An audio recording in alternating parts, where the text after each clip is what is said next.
Alright, hello fun and welcome back to my Fallout 4 Mod Spot Night series, where today we are having a look at the AnotherOne SKS Type 56 mod, which is being released by user Glorious Warrior. And what this glorious little piece of work looks to add into the game is the real-world SKS Type 56 rifle, and I've been having a lot of fun with this thing, as not only is it just a fun gun to shoot here in the game, but it is of course a real-world historic Cold War era gun that I find very cool looking. So let's head on over here and have a look at what exactly we do get with this game's SKS Type 56, which in its most basic form will deal just 33 damage with a 7.62 round, with a firing rate of 66, range of 203, accuracy of 75, and a weight of 10.8. Not too bad there.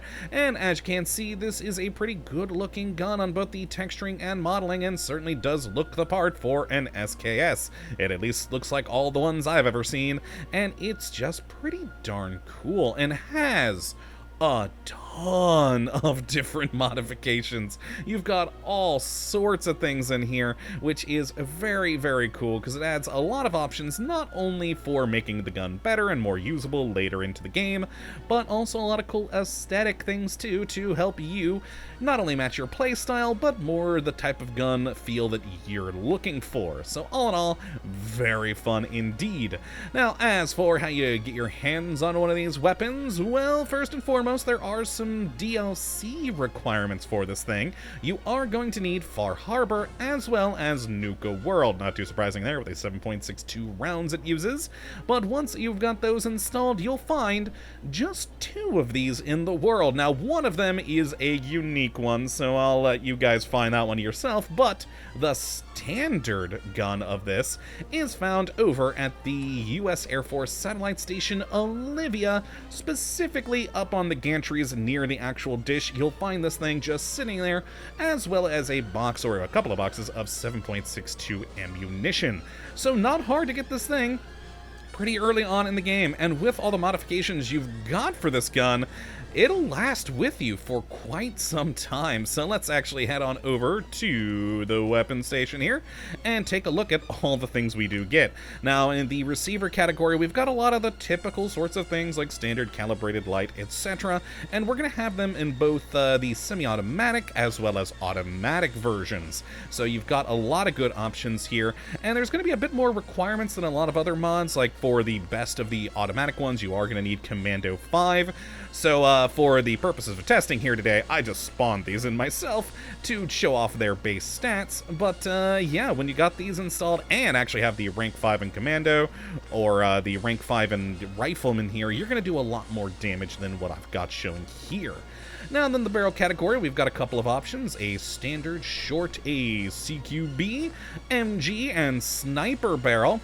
Now, an interesting thing on a lot of these, or at least the longer ones like the standard and sniper, you can actually add in a bayonet attachment, which we'll see later on. But if you have the MG barrel, because it has this bipod down at the bottom there, that bayonet is not going to be available to you because, well, bipod. Now then, in the stock category, we've got the standard full, a short, a marksman, and recoil compensating. Not too strange there compared to a lot of guns out there. Magazines, though, we've got a lot of fun options. We've got the standard internal magazine here, using a stripper clip for loading, but then we can also go to detachable magazines from 20 all the way up to 60, and then we do have a 75-round drum magazine as well, so you can get quite a few bullets in there.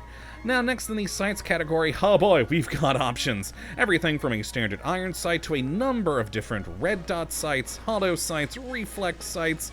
It's just a lot of options, and you guys know me, I love a lot of options when it comes to sights, so this is great to see. Now, not only that, though, I'll skip over the muzzle briefly, because if you do want to add on the glow sights, rather than them being a different sight in there, like in the iron sight category, you can just add the glow sights if you want onto the standard one, so not too bad.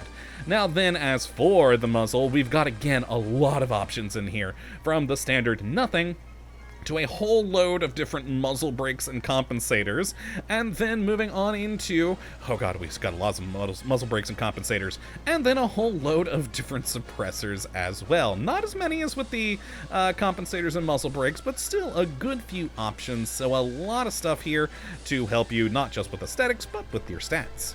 Now, then after that, we've also got a side barrel attachment, which is pretty fun. So you can add a flashlight, as you can see, right onto the side of the barrel there. Just a fun, neat little small option. Now, after that, we do have the hand guard, which is more of an aesthetic thing. We're going to have the standard or two different plastic ones that will add a rail positions on there. And then after that, we've got that bayonet option I mentioned, where we've either got nothing, a folded bayonet, or, of course, an unfolded one with, I just love the description between the two. Folded bayonet, not charge. Unfolded, charge.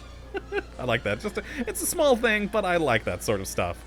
Then, of course, after we have the bayonet, we do have the usual damage modifier category, which I wish there was some requirements in here for it so it didn't feel so cheaty, but you've got from 0% the standard to the 90% increase here to really help you up the damage for this thing for later in the game, especially with some of the other perks you're going to be required for some of those receivers.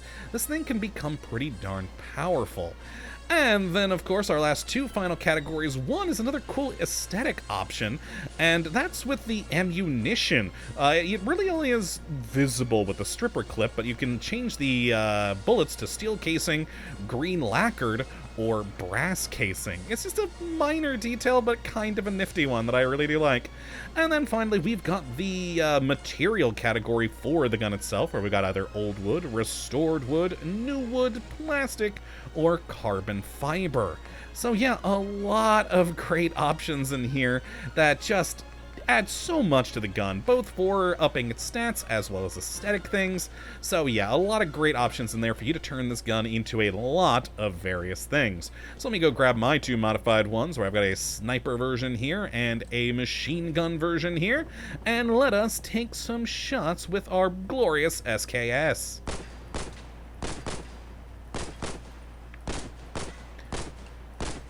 And there we go. You can see that nice reload with the stripper clip there. I do love that animation. It looks pretty darn good and is just kind of a neat, thing. Very different from a lot of other guns we do tend to see that, are clip or magazine based. So very fun to have that stripper clip in there. It's just a nice little thing. And plus, with the different colored bullets, it just adds a little bit of extra flair for the gun. But overall, as for the firing, it is a very easily controlled gun. You can see not a lot of kick on this thing, so it is very easy to keep this thing on target, even when you do go for the fully automatic. Now, as for our modified versions here, let's go with the sniper one first, which I was able to get up to 102 damage, but of course, like I said earlier, I spawned in the receiver, so I'm not getting the bonus from the rifleman perk there.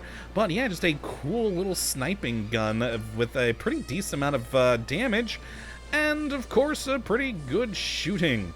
Pretty good, that was an odd way to put that, but there we go, a lovely, suppressed little sniper rifle with our fun new SKS.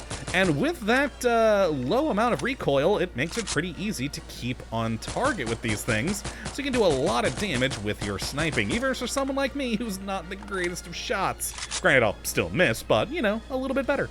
And then finally, we've got our MG version here, which is only 74 damage, but with fully auto, that's not bad.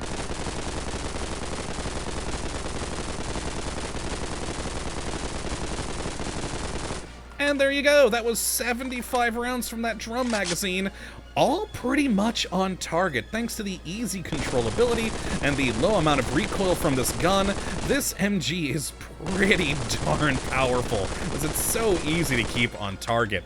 And I generally avoid automatic weapons in the game because I'm usually awful at controlling that kick, but with this thing, oh man, it stays on there pretty good. So let us drop in a Deathclaw to see this thing in action, and I'm pretty confident we're about to melt this Deathclaw. Oh, if I hit him, there we go, he is a runner, but yes, he is dead, and I didn't even go through all 75 rounds.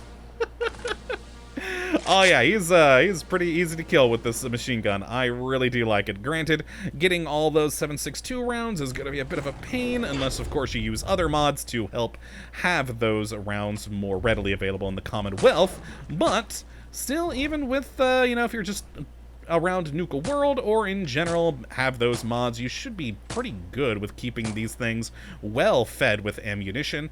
And with their power and their stability, they are a fun gun to play around with here and just entertaining. And I think a fun addition. I mean, it's an SKS. It's a cool gun that I've always enjoyed. And with all these options, it's just even better. So if you'd like to take a look at this gun for yourself, which I would certainly recommend you go and do, you can have a look at the link in the description as per usual. But that, my friends, is going to be it for this one today. Hopefully you've enjoyed and you come back for whatever mod we do look at next. But until that time, thank you for watching and have a good one.